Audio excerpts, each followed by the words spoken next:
In this video, I'm gonna show you how to equip the Mixtile Cluster Box with mass storage. As you might already know, the backplane of the cluster box is equipped with 4 M.2 slots on its backside, so that one NVMe drive is connected to one node, so that basically one node has its own M.2 drive.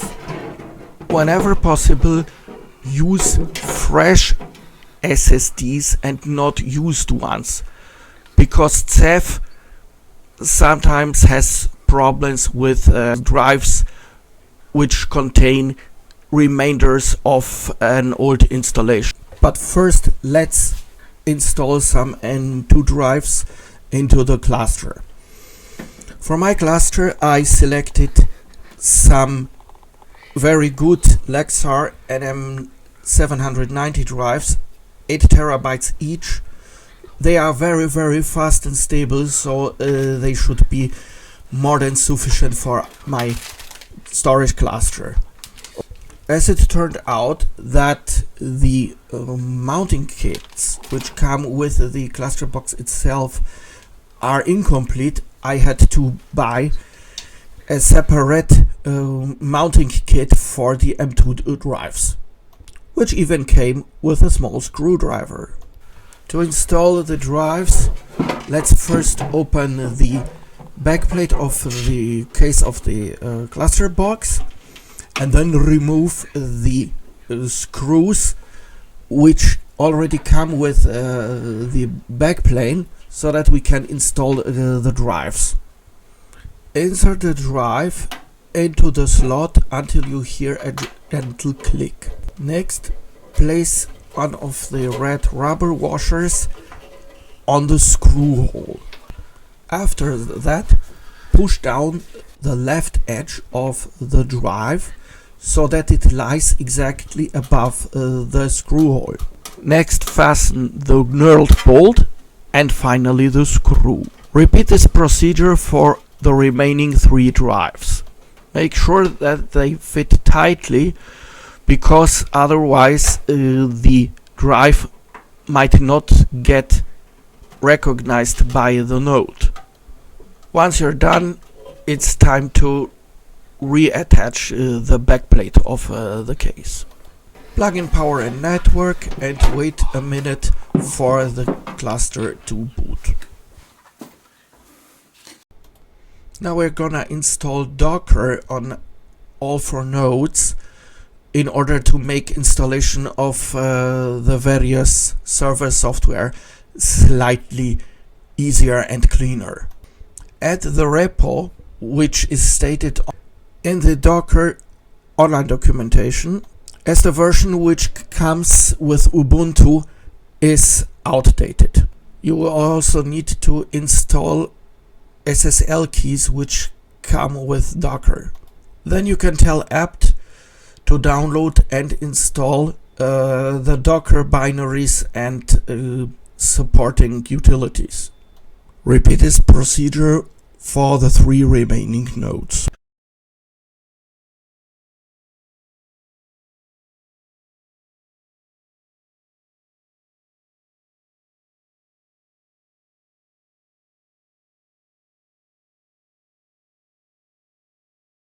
Finally, we have to combine the 4 Docker installations into one so-called swarm. One of the nodes is then gonna act as a swarm leader.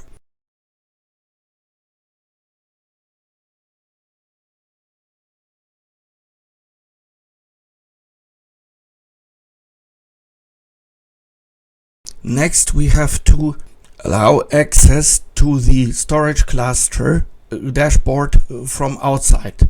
To do this, we will open port 8443 on the control board and forward it to the node which will run the dashboard. Log into the front end of the cluster box by using a browser and then access the menu point Network, Firewall, Port Forwards. Then click Add and enter the necessary data into the dialog box, which comes up now. Internal and external ports are both 8443. Also select the node which will then run the dashboard. What you can also do is to define a port forward for SSH to each of the 4 nodes. Remember that the external port will be different than 22, as it's already in use to access the control board via Secure Shell.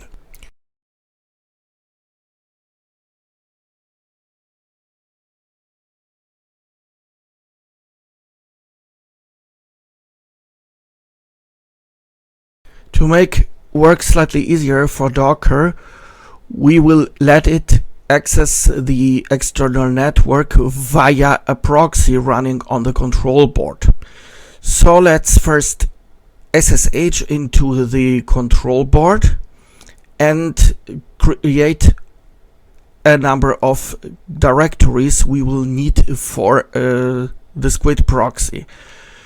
Remember that the default configuration of Squid uses var squid as a directory, but this is not so good for OpenVirt, which runs on the control board, because this directory is temporary on this platform. So let's make a directory opt squid and then change the necessary entries in the squid config at etc squid conf, so that it uses this now permanent directory. You can also switch on logging for debugging purposes here. Save and close the config file. What now has to be done on all 4 nodes is to add the proxy's IP address 10.20.0.1, which is the control bot, to the Docker configuration on all 4 nodes.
Once we're ready with Docker, we're gonna install the distributed storage solution itself, and this is Ceph.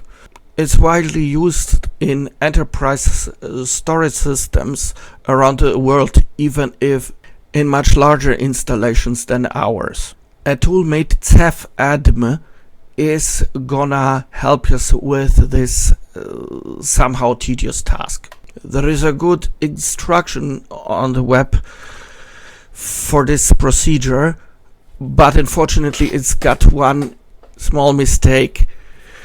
You should in any case download Ceph adm and Ceph common from the repo which comes with Ubuntu, not from the download URL which is stated in this instruction. With Ceph adm bootstrap, we're gonna define a so-called minimum viable cluster at the beginning on just one node, but then we can extend it to the remaining 3 nodes.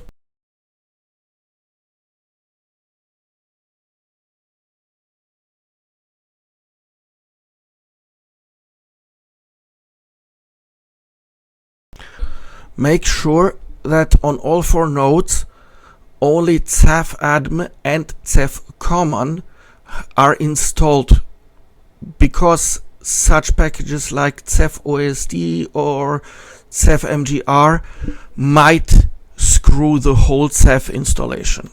You will only have to run Ceph admin bootstrap of one of the nodes, which will then be the Ceph manager node.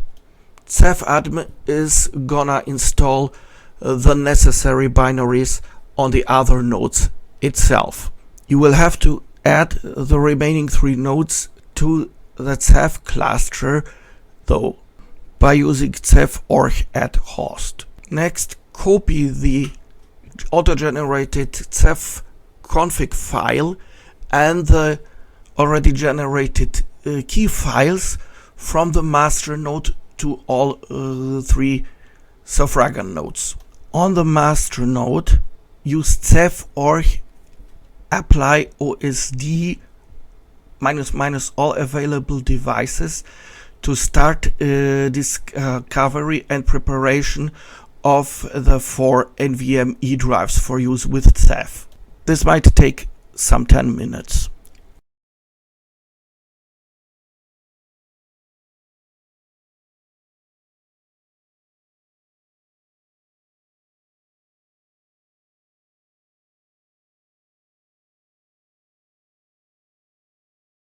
Once you're done with that, you must define a Ceph file system which spans over all 4 OSDs. The command ceph fs volume create issued on the master node will do this work for us. At last, it's time to mount the Ceph file systems on all 4 nodes. First, create a directory which will then serve as a mount point. To do this, open etc fs tab and add one line which states the parameters of the Ceph file system. Save and close the file and then issue sudo mount -a. If this doesn't work, you must add the key of the Ceph client into the fs tab entry.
Finally, it's time for a short test of our Ceph cluster.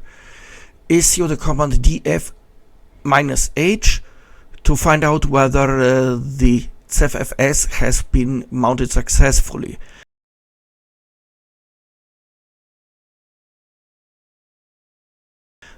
Then go into an editor of your pick and create a short test file. Then log into one of the other nodes to find out whether this file also appears in the corresponding directory.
As already stated, Ceph comes with a web dashboard accessible on port 8443, where you can administrate your Ceph cluster without using the text shell.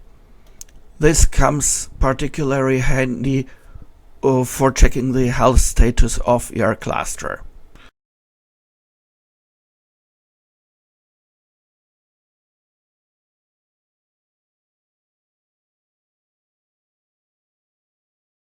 For now, I'd like to wish you good luck with your fresh Ceph cluster and have a nice day. Bye bye.